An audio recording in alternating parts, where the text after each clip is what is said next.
The final over of T20 World Cup final between India and Pakistan. Pakistan needed 13 runs. Dhoni called newbie Joginder Sharma to bowl instead of Harbhajan. After a wide ball, the first official delivery was a dot bowl. The next ball sank India's heart, as Misbah hit straight 6. But as Indian heads started to drop, Misbah went for the paddle shot over short fine leg but ended up hitting the ball into the hands of Sreesanth. The rest is history. The above video shows that even a small decision, call it a gamble or a coincidence, it can change the entire course of the events. A good or bad outcome is primarily decided by the choice one makes. So how does one decide? Are there any practical tested tools that not only gets in the way of making better decisions, but also gives us methods to break down the process, so that we can do it in a more rational, conscious way? Motilal Oswal Wealth Management presents yet another Vantage Point Masterclass series. In this series, our endeavor is to bring stellar speakers to share insights on investing, entrepreneurship, and other wisdom. We are happy to invite Annie Duke, an American former professional poker player and author in behavioral decision science and decision education. She is the winner of many World Series of Poker tournaments and has authored a number of instructional books for poker players. Right now, she is a consultant, speaker in decision-making space. In the webinar, she spoke about her entry in the world of poker and decision-making. Next, she spoke about what are the problems of decisions makers and some concepts and tools for making an effective decision. This was followed by a couple of questions. The webinar was moderated by Ashish Shankar and Susmit Badodia. So let's see what got her in the decision-making world. With a double major in English, psychology, and a PhD in cognitive linguistics, she played the first Texas at the age of 22 along with her brother Howard. He recognized her skills and motivated her to continue playing professional poker. Post this, it was just a winning streak in poker. In 2002, she spoke to a group of traders on how poker helps in thinking about risk, and then she pursued a career as a professional consultant, a decision coach, and performance coaching. So according to her, what are the problems of making decision? Remember the iconic scene of flipping the coin to decide in the movie Sholay? It's either running away or staying back. Unlike them, in real life arriving at decisions are not that simple. It is a very rare scenario that you have perfect information to make a conscious decision. Imagine you start gymming. In the first 2 months, you lose weight.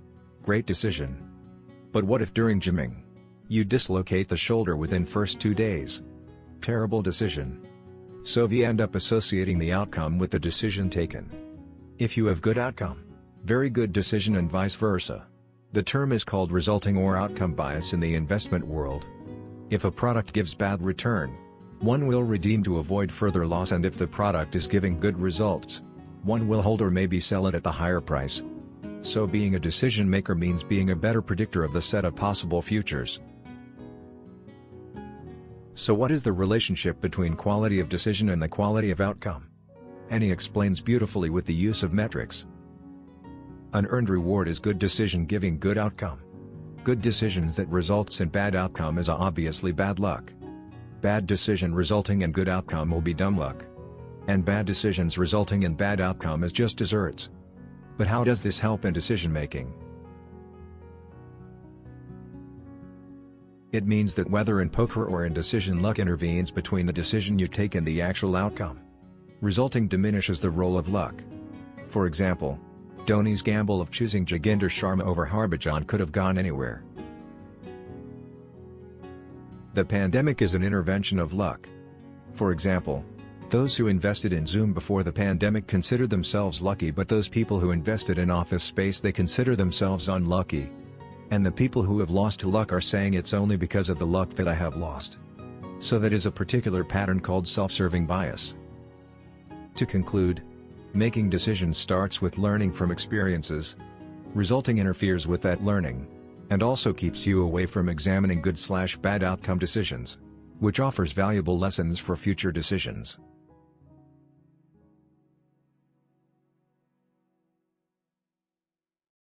Moving on to the old saying that hindsight is 20/20. This happened. A man heard a woman on a call with an accent. Men said, "Are you Italian?" Women said, "No, I am Greek." Men said, "Oh, I knew it." Well, fact is he didn't. That's what hindsight bias is all about. When one makes a decision, there is a stuff one knows, and stuff one doesn't. One of the thing you definitely don't know is out of all the possible outcomes, which one will actually happen. But ironically, once the thing happens, you feel like you already knew it or you should have known it. Hence it is important to know that decision wasn't solely based on your information. To conclude, hindsight bias is the tendency to believe that a decision, after it occurs, was predictable or unavoidable. It processes outcome in two ways: should have known, knew it all. So, how to separate what one knew from what one subsequently learned? Annie has developed a knowledge tracker, which reduces hindsight bias by clarifying what you did and didn't know at the time of making decision. It also acts as a vaccine, because it creates a clearer timestamp. How many times, in your conversation, have you heard the term, "My gut feeling tells me that this will not work," or "this will work"? Most of times, or maybe sometimes. But how many times does the gut feeling actually work? Let's explore that. The problem with gut-based decisions is there is no evidence or analysis backing it. It is purely a person's own perspective, thought process, experience and judgments. Second problem is it will not produce same results over and over reliably. Imagine you like a business, but will you invest purely on your like, or according to market parameters? One of the other methods that are commonly used by all of us while arriving at a decision is the pros and cons method. Annie mentions this too as a low-quality decision-making tool. Let's understand why. A pros and cons list doesn't have the magnitude of how bad the con is or how good the pro is. That is, how much the decision is going to advance you towards your goals, or when it's time to retreat from them. Secondly, one doesn't have a sense of how likely those pros and cons are to occur in order to evaluate the decision. Up to this point, we exclusively focused on how we evaluate past decisions.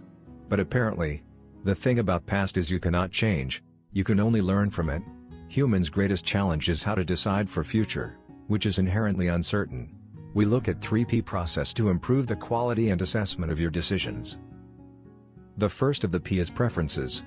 To make a good decisions, you have to understand your goals and values, which will inform your preferences for various outcomes. Preferences are unique to you, which means you can't base your decision off what worked for someone else. For example, we might go on an island vacation and it ends up raining. It could be a bad outcome for you if your goal was to relax on the beach and get as much sun as possible. But if my goal was that I wanted to catch up on mystery novels, then rain isn't that bad of an outcome for me because I can read in the hotel room. The next step is to measure the potential payoffs. Looking at how an outcome affects your progress toward or away from a goal. Decisions could have potential upsides or downsides, and most have a mix of both. When making your decision, ask yourself if the potential upside outweighs the risk of the downside.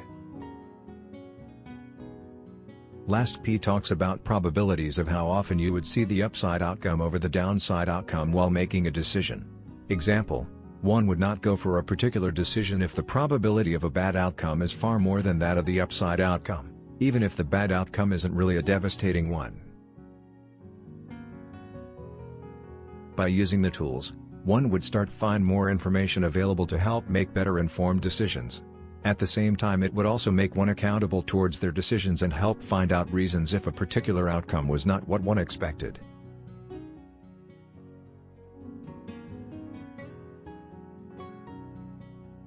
Every one of us has to make certain important decisions in high-pressure situations in personal and professional life. How to make those decisions more efficiently? First step is to think about probable outcomes as a probability rather than certainty. An option is never the best option. It is always relative to the other options available at the particular time, and there is no reason to be afraid. Secondly, one has to understand that how reversible is the decision. In investing, one can think of it as how liquid the investment is. One can make faster decisions if the investment is highly liquid, as one would know it would be easy to liquidate the asset and move to a different investment option. What if the choices are identical? How does one decide then? One needs to arrive at this point by the usual process of finding all the information there is about those options. Then you can check what would be your response if one of the two options was your only option available. That would help you decide fast. How does one make a decision in instant gratification world, where one mistake and you are out of the door, while you may have done all other right? The decision-making process is always a battle between now and the future. Example: having healthy eating habits versus eating a cake now. Sometimes we make a bad decision and get emotional about it. And people make bad decisions when thinking emotionally. So think rationally, and avoid emotional decisions. Secondly, one must engage in negative thinking, where you keep telling yourself that you would fail to reach your objective if you do not stay on certain path. Third, premortem is a way to identify ways you can fail. Basically anticipating reasons for failure early. In investing, a person can decide that he would only look at rebalancing his portfolio only twice a year to try and stay away from worrying about market movements. So by way of category decisions, you would have already processed those emotions in advance, because of which those situations would not surprise you when they present itself.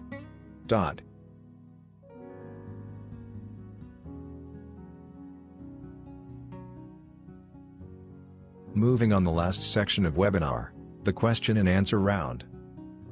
On being asked how to prepare for poker against big players, she mentioned that poker is sitting and calculating game, hence it is important to prepare oneself physically. Secondly, as in all games, understand your opponents, their weakness, their strength, their mindset, their personal life. On being asked, what are some of the powerful exercises one can do to think negatively? She mentioned one can make a plan for how one will react when things don't go your way. You can create signposts that will tell you to exit the highway. They would be really strong signals that your thesis is incorrect.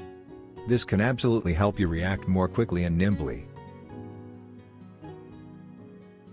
On being asked how to deal with a situation when someone from the team has made a bad decision, and you have to pin it, she mentioned, this is actually a really important concept.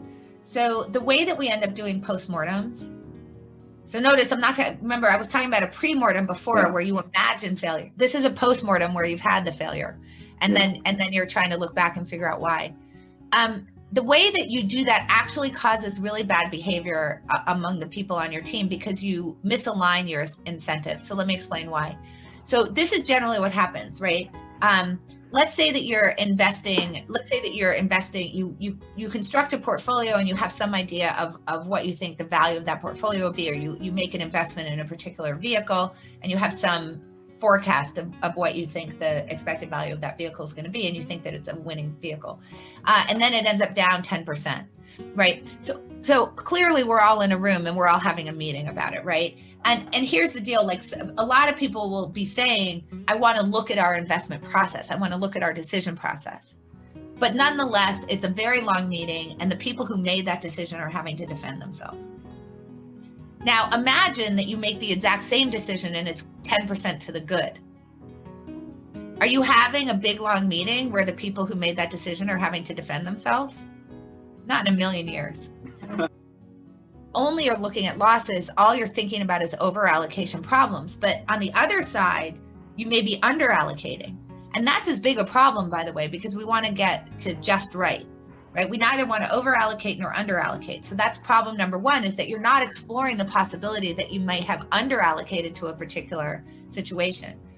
Problem number two is that the same thing applies to both issues, right? It could be that your expected value was dead on and you got unlucky. Your expected value and the distribution was dead on and you got unlucky.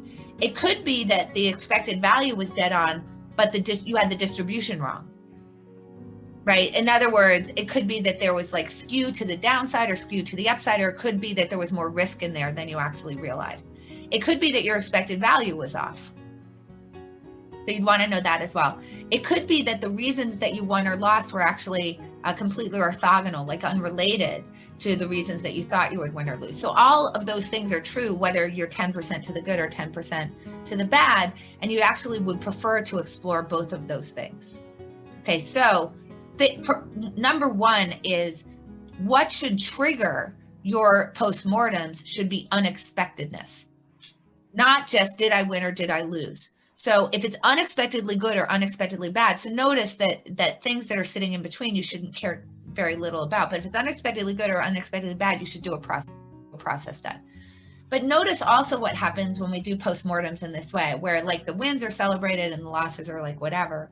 We know from Daniel Kahneman and his work on prospect theory that the possibility that you get the champagne doesn't compensate equally for the possibility that you get in this horrible meeting where you've got to defend yourself. Okay. Because wins do not feel as good as losses feel bad. Okay. So people are going to try to avoid losing. And there's basically only two ways that they're going to be able to do that. Way number one is to play what's called a mini-max strategy. So a mini-max strategy is minimizing your maximum loss. But naturally, when you minimize your maximum loss, guess what else you minimize? Your maximum win. And you don't want people to do that. In other words, people are going to start taking these low risk choices. Anytime they have a choice between something that has a little more risk, but maybe a higher expected value, and something that has less risk and a lower expected value, they're always going to take the lower expected value to take on less risk. That's bad for you. You should like people to be exploring these higher expected value possibilities, and you're making them not do that through these mini-max strategies, because then they can never lose too much and they're never going to be in the room. But the other problem, remember, is that they're being forced to justify their decision. And what's the best way to justify a decision? Everybody agreed. There was consensus. This is the way we've always done it. It's status quo. So what's going to happen then is that you're going to not just have people playing mini-max strategies, but they're never going to innovate. They're never going to do something interesting. They're never going to explore some new strategy or some new tactic or a new investment vehicle or, whatever. And you want people to do that because the world changes. And you want to be able to change along with the world. This is particularly important as startups become enterprises, because they don't want another startup to come in and disrupt them.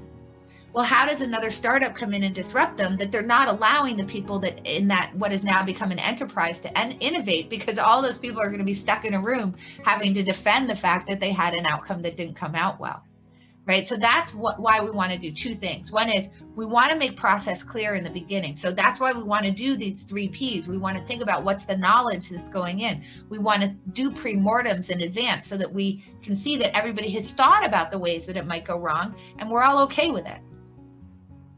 So that you have that record. And then the only time that you want to get in a room is when the world unfolds in a way that you did not expect it to. That's the only time you want to be in a room. Whether you won or lost, it doesn't matter. But that means that you have to do this work in advance, which means you can't decide with your gut, because you have to make all these things explicit. You have to say, here, I'm telling you, this is how I think the world is going to unfold. Here's why I think we should do it. The upside compensates for the downside. I understand that we have this possibility of losing. Here's the ways that we're going to lose. Here would be the signals that would occur in the world that would tell us we were losing or winning. I'm giving you a view of the things that might go wrong. Here are the hedges that I'm putting on. Here you go. And then if you lose in the way that you expect, who cares? And if you win in the way you expect, that's fine. It's only when that unexpectedness happens. And that's going to get you aligned with your team. And it's going to allow people to feel free to make the best decision as opposed to the safest decision. Let's look at some of the key learnings from the session. Firstly, there is no decision in life we take with complete information. Second, we tend to assume the quality of decision bases the outcome. Good the outcome, good the decision, and vice versa. Third, luck is what intervenes between our decision and the outcome we get. Next, the 4 quadrants of relationship between quality of decisions and outcome: and earned reward, dumb luck, bad luck, and just desserts. When we're judging decisions, particularly with other people, we forget about the luck and we focus on earned reward and just desserts. And we judge ourselves, we think of earned reward and dumb luck. Hence, resulting is the tendency to look at the outcome basis the decision. As per Annie, if you want to avoid the same, check after making a decision. Check how much is the outcome clouding the decision made. You will get your answer.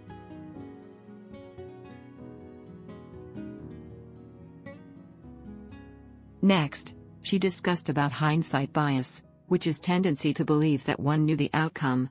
To identify this bias, Check how many times. 1. Say, I should have known, or I told you so, or I knew it. Post this. Reassess how predictable the outcome was. Then, she discussed about loopholes in the gut feeling-based decision-making and 3P framework that helps you make informed and conscious future decision.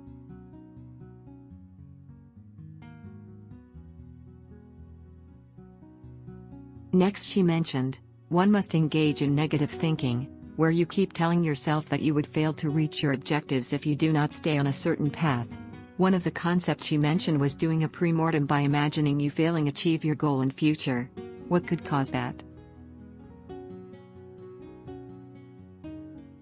We will make countless decisions throughout our life. Not every decision will work out. But your goal in life should be to advance with the decisions you make, and not retreat with them. We thank you for listening to us, and we thank Annie for the brilliant insights. For more information, or any queries, you can visit her website www.aniduke.com.